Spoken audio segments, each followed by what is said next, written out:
What is conflict in the foundation phase? By Kayleen Jones. Hello and welcome back to school. Today we are talking about how young children deal with conflict and how we can support them.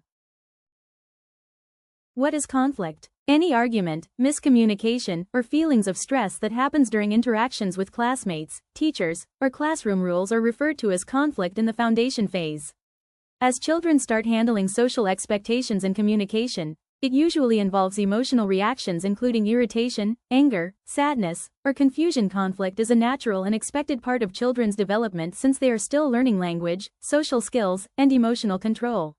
Children can learn valuable lessons from conflict, including how to solve problems, show empathy, and to understand emotions.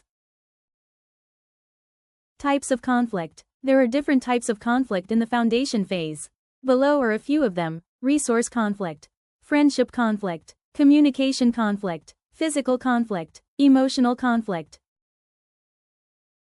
Resource conflict. When children argue or fight over things like toys, crayons, stationery, or blocks, it's known as resource conflict. Foundation phase learners may find it difficult to wait for their turn or to give up things they want since they are still learning about sharing, taking turns, and fairness.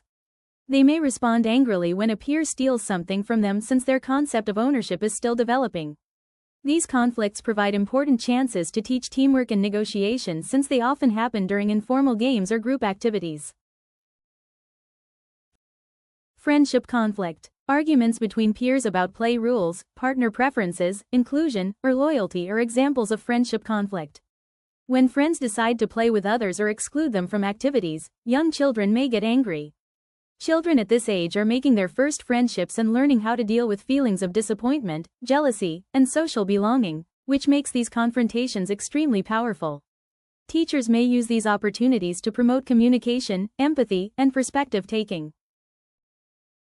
Communication conflict. When children's poor language abilities cause them to misunderstand each other's words, tone, or intentions, communication conflict develops. Since many foundation phase learners are still learning how to verbally communicate their emotions, they may instead scream, yell, or make physical gestures. Children who are unable to express what they want or who misinterpret signals are vulnerable to miscommunication. Children's language and emotional literacy improve when these issues are addressed. Physical conflict. When a child feels overwhelmed or unable to vocally express their feelings, they may engage in physical conflict by pushing, grabbing, punching, kicking, or throwing things. Poor control of emotions, which is common in early childhood development, is often linked to these behaviors. High levels of frustration or overstimulation tend to be linked with physical confrontation.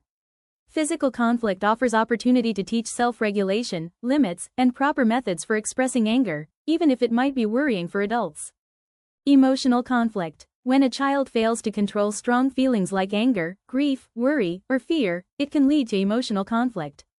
Tantrums, crying, withdrawing, or refusing to take part are some indications of this kind of conflict. Emotional overload is typical among foundation phase learners since they are still learning about emotions. Children may manage emotional conflict in a healthy way by learning calming techniques and emotional language. Why conflict support is important. Helps develop emotional regulation, improves social skills, reduces classroom disruptions, promotes positive relationships, encourages empathy. 1. Helps develop emotional regulation. It can be difficult for young children to control strong emotions like anger or irritation. Children learn how to calm down, identify their emotions, and make better decisions when they are guided through conflict by adults. Long-term emotional control is developed as a result. 2. Improves social skills. Children learn important social skills including cooperation, sharing, polite communication, and taking turns when they are supported during disagreement. These abilities allow children to engage with their classmates more effectively both during play and in the classroom. 3. Reduces classroom disruptions. Children are less likely to fight, cry, yell, or withdraw when they know how to handle disagreement. As a result, learning may take place in a more peaceful, dependable classroom setting free from ongoing disruptions. 4. Promotes positive relationships. Children can develop stronger friendships by resolving conflicts.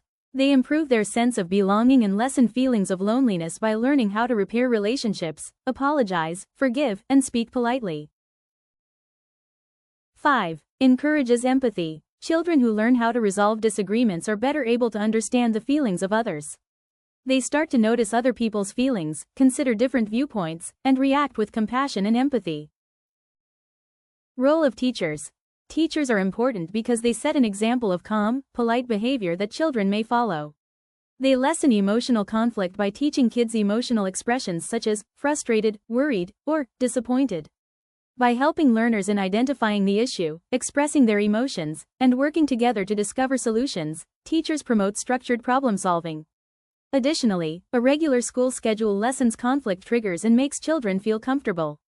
Teachers create an atmosphere where learners may regularly practice constructive conflict resolution by providing emotional support and setting clear behavioral standards.